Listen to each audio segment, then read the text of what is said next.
12시에 많은 참여 바랍니다.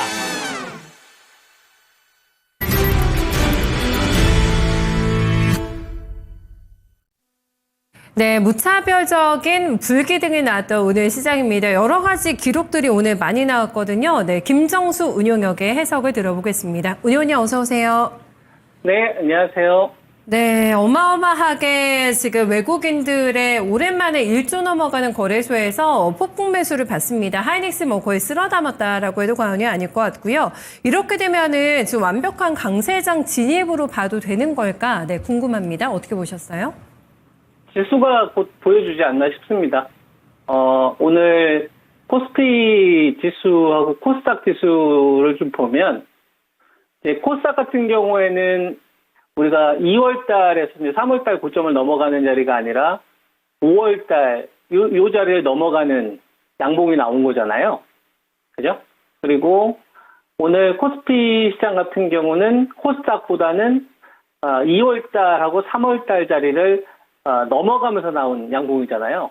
지난주에 한 3일 정도 숨고르기 작업이 있었는데 요 기간 동안에 강하게 좀 돌파했었던 시도들이 중간들에 좀 있었긴 했는데 이게 어느 한쪽으로 치중됐다라고 보기에는 좀 어려웠거든요. 그러니까 대표적으로 반도체가 좀 오르면은 바이오가 좀 쉬고, 바이오가 좀 올라가면은 반도체가 좀 쉬고, 그죠? 그래서 새로운 주도주의 좀 등장이라기보다는 그냥 한 번씩 주고받는 형태, 어디 하나가 좀 주도권을 가져가고 있다라고 보기에는 좀 어려운 이런 좀 상황이었고요.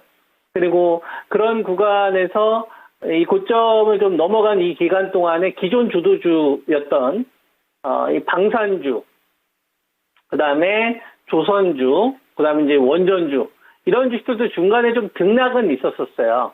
근데 등락은 있었는데 완벽하게 괴멸되었다라기보다는 약간의 가격 조정 선에서 그냥 마무리되는 이런 형태의 흐름들이 나온 것 같습니다.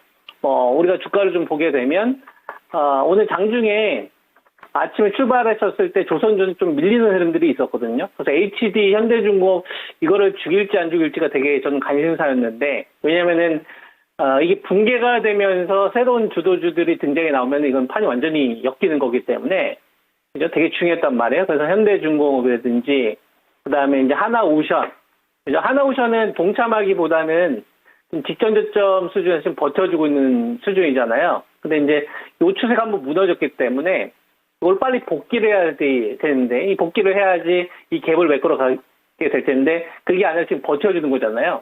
근데 이제 아침 같은 경우를 보면은 HD 현대중공업의 하나오션이 경계선에 있었던 자리였단 말이에요. 여기에 이제 지난주에 삼성중공업이 다른 조선주들이 좀 쉬었을 때 올라갔으니까 조선주들이 이제 크게 세 파트가 나눠진 거죠.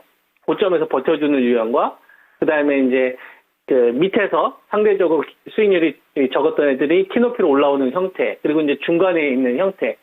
이런 형태가 아침에 나왔었는데, 이제 현대 미포라든지, 그 다음에 HD 현대 마린 엔진이라든지, 이내 좀 다시 일어서면서 조선주에 대한 좀 대기 매수는 여전히 좀 남아있구나. 그러니까 죽이려고 하는 시도라기보다는 속도 조절을 했는데 그 속도 조절조차도 크지 않았구나. 이렇게 이제 우리가 확인을 할 수 있을 것 같고, 그 다음에 기존의 주도주였던 현대 로템, 계속 고점을 좀 돌파하는 흐름들이 나오고 있는데, 하나 에어로 같이 따라가기보다는 여기서도 좀 벌어지죠. 조선주처럼.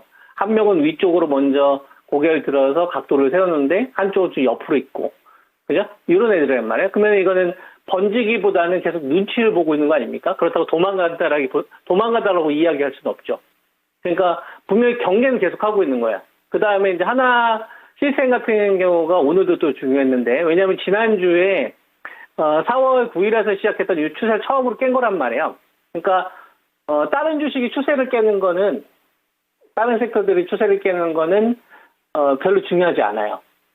왜냐면은 영향력이 적습니다. 근데 방산주나 조선주나 원전주는 달라요. 작년도 11월 달부터 이 시장을 이끌었던 애들이기 때문에. 그래서 탈락되는 주식들이 나오느냐 여부가 되게 중요한 겁니다. 그래서 하나시스템 같은 경우도 지난주에 이런 식의 흐름이었단 말이에요. 그러니까 오늘 전체적으로 방산주도 빠졌는데 이 정도 선에서 멈췄잖아요. 그러니까 이건 죽이는 것도 아니고 다시 살리려고 하는 시도도 아니고 조금 더 지켜볼까 이런 자금들이 있는 거죠. 그 다음에 원전주도 오늘 똑같이 아침에 마이너스 흐름이었습니다. 근데 이내에 일어서는 흐름인데 주식이라는 거는 빠졌다가 올라가기도 하고 올라갔던 건 또 다시 빠지기도 하고 이게 반복을 해요. 그러다가 수렴이 나오거든요. 그리고 나서 이제 방향을 결정을 합니다. 아래로 이제 그 망가지는 흐름으로 갈 것이냐 아니면 새롭게 위로 고개를 이제 열 것이냐 이런 걸 좀 결정을 하는 이런 경계선에 있거든요. 그러니까 지금 보면은 원전주나 방산주나 조선주가 완전히 죽었다라 볼 수도 없는 거고 그렇다고 시세를 뻗는 거 역시도 이전보다는 힘이 약해진 것도 우리가 사실이다. 그죠? 그래서 여기서 오늘 종합주가지수 이걸 넘어가는데 이걸 누가 장악하느냐 이게 되게 중요했는데요. 이번에는 트럼프 2.0에 해당했던 이 관세와 관련되어서 좀 피해를 보지 않았던 트럼프 2.0 정책 방향에 수혜를 받았었던 방산주라든지 조선주라든지 원전주가 이끄는 이 흐름에 이재명 이 대통령의 당선이 되고 나서부터 시장에서는 그러면 이제 주가 부양에 대해서 기대를 하는데 그 기대에 대한 자금들이 어느 쪽에 먼저 선제적으로 반응할 것이냐 이 돈들이 되게 중요한 신호를 좀 줬는데요. 그게 일단은 분명히 드러난 거죠. 일단은 내수주부터 띄우겠다. 지난번에 그 하나투자증권하고 한국금융지주 이번에 이제 전구점 돌파한 것은 다르잖아요. 그 다음에 하나금융지주 같은 경우도 마찬가지입니다. KB금융도 그렇고 우리금융지주도 마찬가지고 이들 기업들은 국내용이기 때문에 사업 자체가 BPS는 되게 높아요. 네, 청산가치 되게 높단 말이에요. 근데 국내에서 하는 이 한정적인 부분 때문에 높은 멀티플을 아주 오랜 기간 동안 못 받았지 않습니까? 근데 요거를 이번에 이제 법을 개정해서 바꾸려고 하는 거잖아요. 그죠? 주주 친화 정책에 대한 부분들을 더 강제적으로 하게 하려고 하는 거 아닙니까? 그래서 금융주하고, 그 다음에 이제 지주사, 하나나, 그 다음에 똑같은 LS그룹에서도 LS 일렉이라든지, LS 에코 이런 것보다는 LS가 훨씬 더 세게 반응하죠. 지주사 쪽으로. 그 다음에 이제 두산. 그러니까 이번 삼성물산, 삼성생명. 그러니까 전통적으로 주식시장에서 약간 찬밥 신세를 받았던 우리나라가 고도성장을 했던 요 시기에 오랜 기간 동안의 성장의 한계로 인해서 돈을 번거하고는 기업의 주가가 별개로 움직였던 이런 섹터들이 이번 정권에서는 수혜를 좀 받겠구나라고 생각하는 돈들이 들어오는 거죠. 근데 이 돈들이 오늘 처음 들어오는 게 아니에요. 제가 지난주에 그런 이야기를 한 것 같은데 반도체하고 바이오하고 지금 아직 누가 주도권을 가져갈 건지가 결정이 되지 않았다. 그래서 이거 좀 확인을 하면서 해야 될 것 같다. 반도체가 갈 것 같다 싶으면은 이게 연속적으로 나오지도 않고, 그 다음에 바이오로 갈 것 같다 싶으면은, 가지도 않고, 그럼 죽을 것 같다 싶으면 또 다시 살려놓고, 이런 식의 반복인 것이지, 어느 한쪽으로 힘이 기울지는 않았다. 이런 이야기를 해드렸었잖아요. 그렇게 가다가, 내수주 쪽 가운데서 이제 금융지주사 쪽으로 새로운 주도주가 나오는 게 아니냐.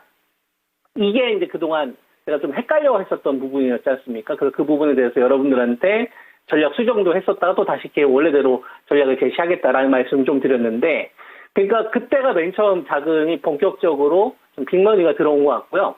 그리고 이제 그거에 의해서 대통령 당선되고 나서부터 이제 이재명 관련된 테마라든지 김문수 관련된 정치 테마주들은 제거를 하더라고요.